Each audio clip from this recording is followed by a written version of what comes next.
Hello mga kasari, ito po yung dati nating tindahan mga kasari nung una naming tindahan. Nakakamimiss din ano.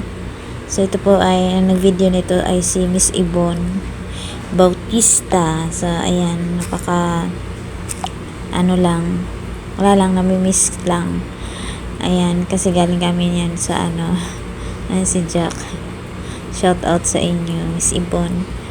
So, ayan, nakakamimiss lang din mga kasari. So, tagal din natin dito nagtitinda.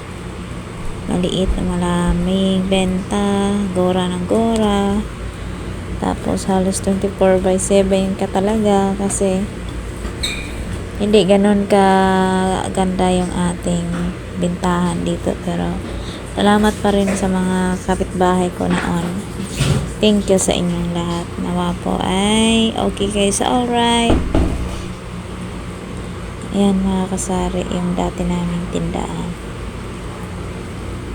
Ayan. Thank you so much po sa inyong lahat. Hanggang ngayon, tayo ay kakasama pa rin sa pagtitinda. Salamat din sa nakapagtinda pa rin ako hanggang ngayon. Ang dami naming karton. Makalat sa aming tindahan. Ayan, kahit sumay kami sa sasakyan nila ni Jack at ni Miss Ibon, hinating kami sa bahay. Ayan lang guys, thank you so much, bye.